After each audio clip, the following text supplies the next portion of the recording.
عليهم ولا هم يحزنون. آمنت بالله صدق الله العظيم وبلغنا رسوله النبي الأمين الكريم ونحن على ذلك لمن الشاهدين والشاكرين والحمد لله رب العالمين. بندے پروردگارم امت احمد نبی دوست دارے چار یارم تابع اولاد علی مذہب حنفیہ دارم ملت حضرت خلیل حاکبائے غوث اعظم سے سایہ ہر ولی.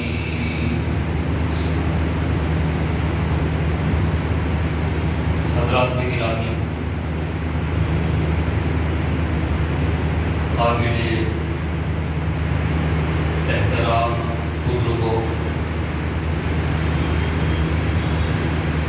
قابل قدر نوجوان دوستوں، اللہ تبارک و تعالی نے کائنات کی تخلیق کو فرما کر آدم علیہ السلام کو اشرف المخلوقات کا تاج پہنا کر روئے زمین پر بڑی حکمتوں اور مصلحتوں کے ساتھ روئے زمین پر اتارا. پھر نسل آدم کا سلسلہ چلا، اولاد آدم سے گھر بنے، خاندان بنے، علاقے بنے، جہاں اللہ تبارک و تعالی نے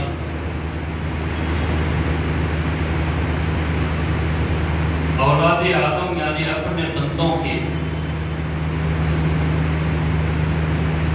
زندگی کی ضروریات کا بندوبست فرمایا. ایک انسان کو زندہ رہنے کے لیے پانی کی ضرورت ہے، ہوا کی ضرورت ہے، اناج کی ضرورت ہے.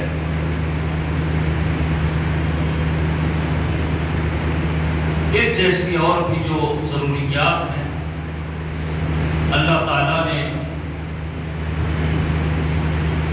ان ضروریات کو پورا کرنے کا بندوبست فرمایا. ساتھ ہی ساتھ اپنے بندوں کی ظاہری اور باطنی اصلاح کا بھی بندوبست فرمایا. یعنی ان کا ظاہر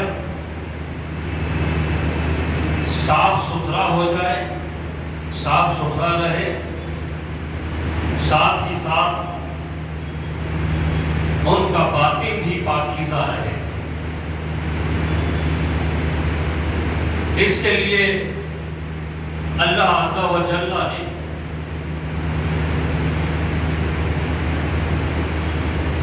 نبیوں کو،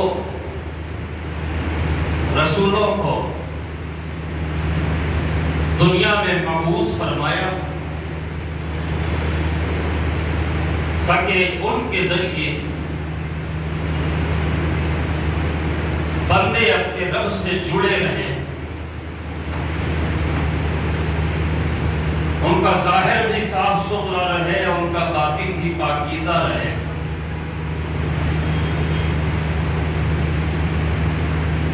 اور ان کی زندگی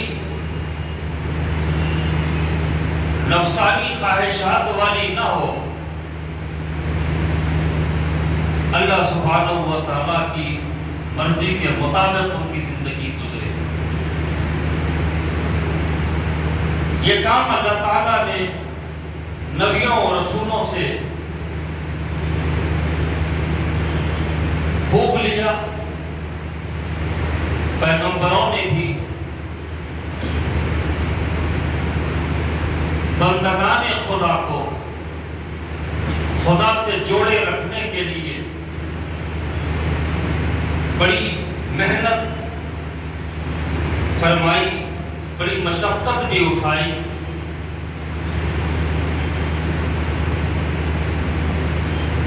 اب یہ سلسلہ نبوت، سلسلہ رسالت آپ کے ہمارے آقا جناب احمد مصطفیٰ محمد مصطفیٰ صلی اللہ علیہ وآلہ وسلم پر آ کر ختم ہو گیا.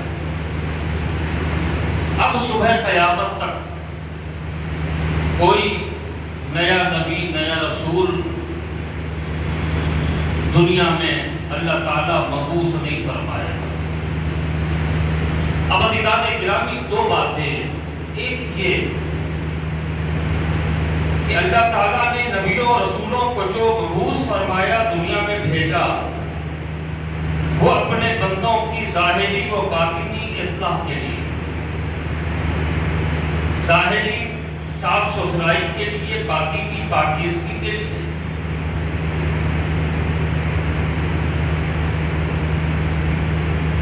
اب نبیوں اور رسولوں کا سلسلہ رک گیا، ختم ہو گیا.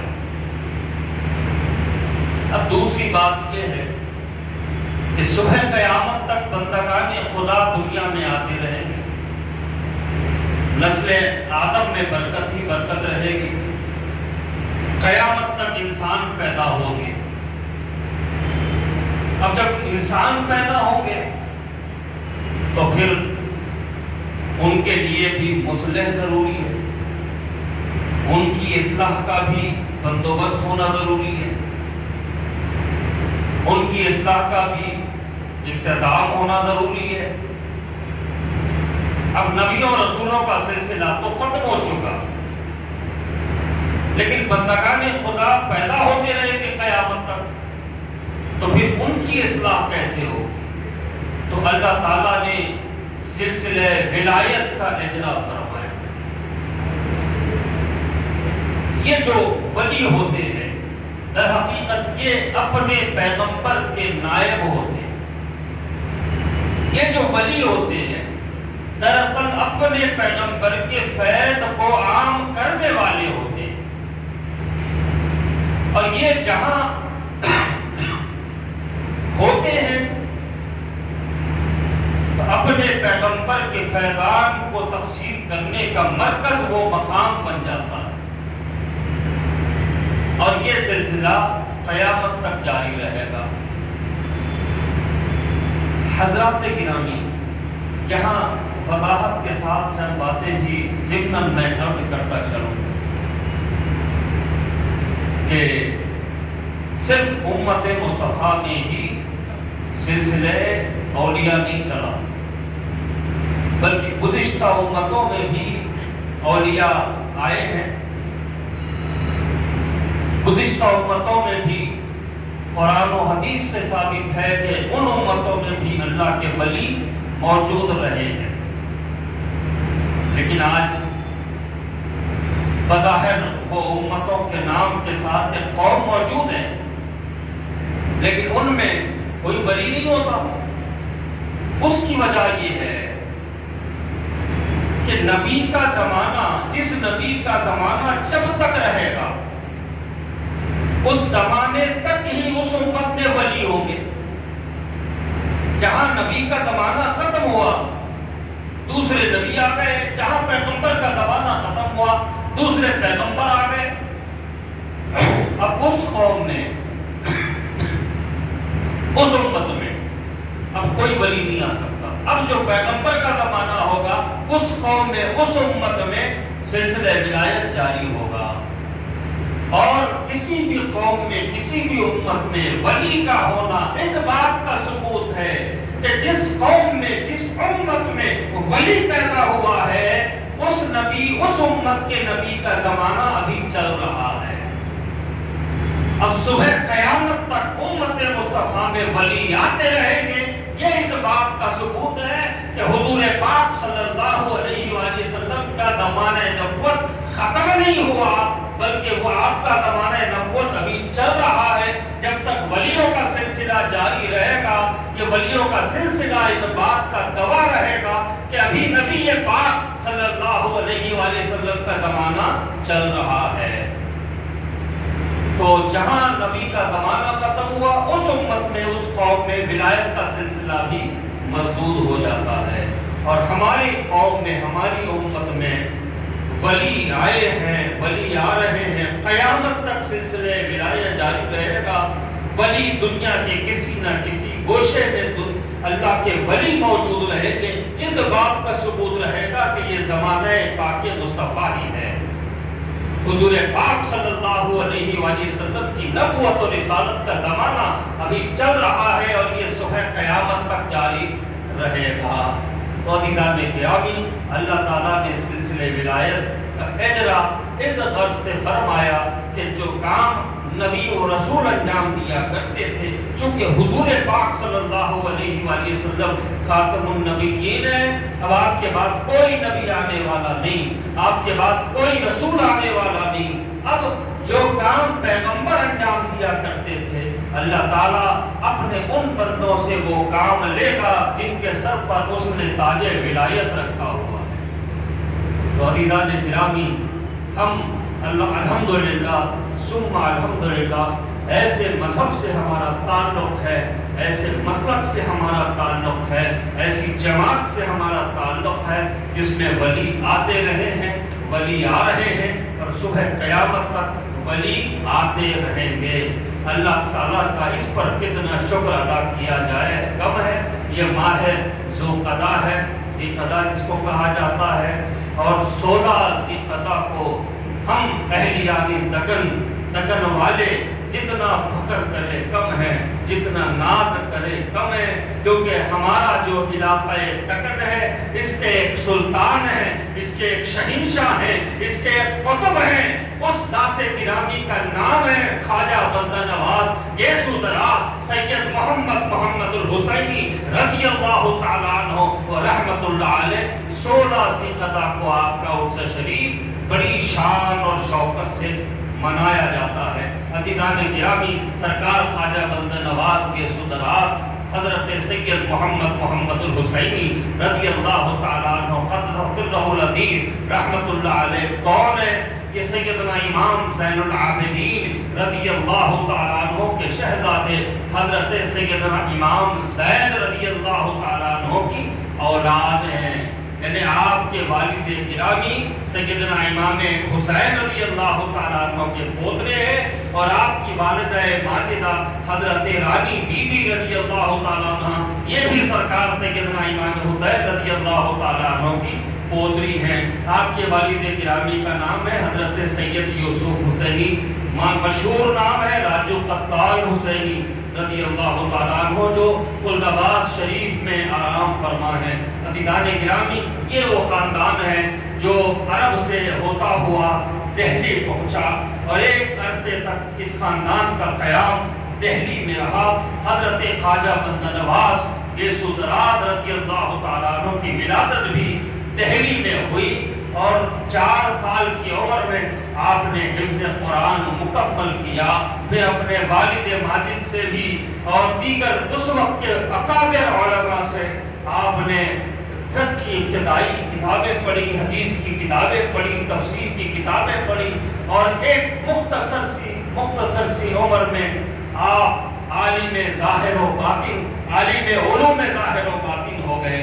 عزیزان گرامی، حضرت خواجہ بندہ نواز گیسو درا، آپ کا نام تو سید محمد الحسینی رضی اللہ تعالیٰ عنہ ہے، لیکن القاب میں آپ کو کنیت ابو الفتح آپ کی ہے، القاب میں آپ کو صدر الدین کہا گیا، القاب میں آپ کو ولی الاکبر کہا گیا، القاب میں آپ کو صادق کہا گیا، اور مشہور خطاب القاب جو ہے وہ خواجہ بندہ نواز گیسو درا ہے۔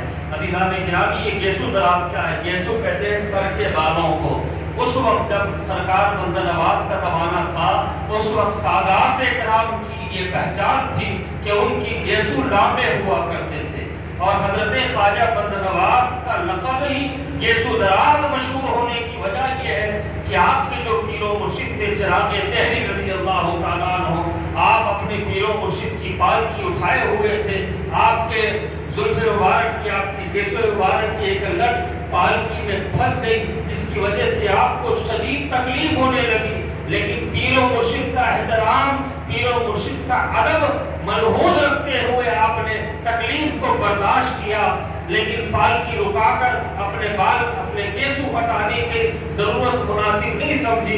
عزیزان گرامی، جب آپ کے پیر و مرشد کو پتہ چلا کہ آج سید محمد الحسینی نے میرے ادب کی خاطر اتنی تکلیف اٹھائی ہے، تو آپ نے فرمایا یہ میرا مرید تو گیسو دراز ہے، آپ کا لقب گیسو دراز مشہور ہو گیا، اور ایک لقب ہے خواجہ بندہ نواز۔ عزیزان گرامی، یہ خواجہ جو ہے، خواجہ کا مطلب ہوتا ہے سید، خواجہ کا مطلب ہوتا ہے امام، خواجہ کا مطلب ہوتا ہے پیشوا، خواجہ کا مطلب ہوتا ہے رہنما، اور یہ خواجہ کا جو لفظ ہے سلسلے چشتیہ، جیسا کہ 4 سلاسل ہے مشہور معروف 4 سلاسل ہے، قادریہ، چشتیہ، سہروردیہ، نقشبندیہ، تو چشتیہ سلسلے کے جو پیران کرام ہیں ان کو خواجہ کہا جاتا تھا، اور آپ جب اورنگ آباد جائیں گے تو وہاں پہ آپ کو 22 خواجگان کی چوکھٹ ملے گی، یعنی 22 چشتی سلسلے کے بزرگ وہاں مدفون ہیں، اور ان کی چوکھٹوں کو ملا کر کہا جاتا ہے کہ 22 خواجگان کی چوکھٹیں۔ تو یہ خواجہ کا جو لفظ ہے یہ چشتیہ سلسلے کے پیران کرام کے لیے استعمال ہوتا رہا۔ آپ بندہ نواز ہیں۔ عزیزان گرامی، بعض لوگوں کو بڑا احتیاط ہوتا ہے، اس کی بھی وضاحت میں ضروری سمجھتا ہوں، کیونکہ بہت سے آج کل سوشل میڈیا عام ہے، واٹس ایپ پہ ایک میسج آیا، بس اس کو دھڑا دھڑ فارورڈ کرنا شروع کر دیتے ہیں۔ اب جب بات آئی حضرت خواجہ بندہ نواز کی تو بعض لوگ یہ کہتے نظر آتے ہیں کہ بندہ نواز تو اللہ ہے صاحب، کسی اور کو بندہ نواز بولنا یہ تو شرک ہے، یہ تو گمراہی ہے۔ عزیزان گرامی، ان باتوں کو سمجھنے کے لیے صرف علم ہی کی ضرورت نہیں ہوتی، بلکہ عقل سلیم کی بھی ضرورت ہوتی ہے، اور صرف علم اور عقل کی نہیں بلکہ ساتھ میں عشق کی بھی ضرورت ہوتی ہے ان باتوں کو سمجھنے کے لیے۔ بلے بندہ نواز تو اللہ ہی ہے صاحب، کسی اور کو بندہ نواز کہنا شرک ہے۔ عزیزان گرامی، ہم بندہ نواز سید محمد الحسینی رضی اللہ تعالیٰ عنہ کو بندہ نواز کہتے ہیں، اور اس یقین کے ساتھ کہتے ہیں کہ آپ کو بندہ نواز کہنے سے نہ ہم مشرک ہوں گے نہ ہم گمراہ ہوں گے، کیونکہ عزیزان گرامی یقیناً اللہ تبارک و تعالیٰ بندہ نواز ہے۔ بندہ نواز کا معنی کیا ہے؟ بندوں کو نوازنے والا۔ یقیناً اللہ بندہ نواز ہے اور اس پر ہمارا ایمان ہے، لیکن ہم حضرت خواجہ گیسو دراز سید محمد الحسینی کو بھی بندہ نواز کہتے ہیں۔ اب اس میں لاجک کیا ہے؟ عزیزان گرامی، اس کو سمجھنے کے لیے آپ صرف 2 باتیں آپ میری سمجھ لیں اور ٹھنڈے دل سے اس پر غور کریں۔ آپ کی ہماری آنکھ ہے، آنکھ سے دیکھنے والے کو کہتے ہیں بصیر۔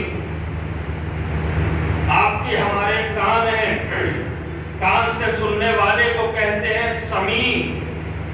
سمیع کا معنی ہوتا ہے سننے والا۔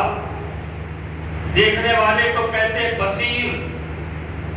اب عزیزان گرامی، جب اللہ تبارک و تعالیٰ کی 99 نام جو معروف ہے، اگر ہم ان 99 ناموں کو پڑھیں گے تو اس میں یہ بھی ہوگا کہ اللہ تعالیٰ بصیر ہے، اللہ تعالیٰ سمیع ہے، اللہ تعالیٰ دیکھنے والا ہے، اللہ تعالیٰ سننے والا ہے۔ اب عزیزان گرامی، اگر میں یہ کہوں میں دیکھنے والا ہوں تو پھر اللہ تعالیٰ تو بصیر ہے صاحب، میں مشرک ہو جانا چاہیے۔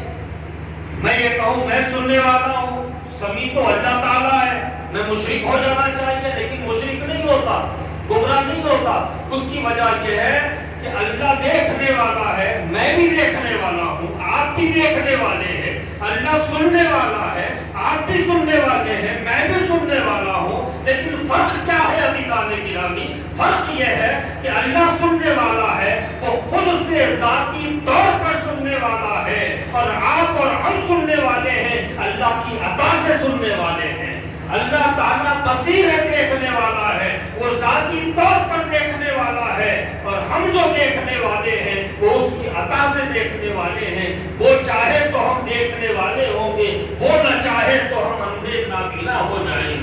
وہ چاہے تو ہم سننے والے ہوں گے، وہ چاہے تو ہم بہرے ہو جائیں گے۔ تو عزیزان گرامی، بندہ نواز اللہ ہی ہے، لیکن ہم خواجہ گیسو درات کو بندہ نواز کہتے ہیں۔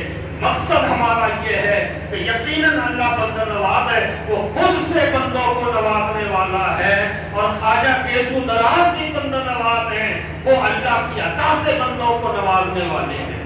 یہ اللہ کے جو اولیاء ہوتے ہیں یہ اپنی زندگی اس انداز میں گزارتے ہیں۔ حضرت خواجہ بندہ نواز گیسو درات 104 سال کچھ مہینے آپ کی عمر شریف رہی، 40 سال میں آپ نے نکاح فرمایا، اور زندگی کا یوں یہ جو حصہ رہا ہے 104 سال کچھ مہینے کچھ دن، ساری حیات آپ نے شریعت مطہرہ پر عمل کیا، کوئی کام خلاف سنت آپ سے نہیں ہوا، ہر وقت شریعت آپ کی نگاہوں کے سامنے رہی، آپ کا ہر عمل سنت نبوی کے عین مطابق رہا،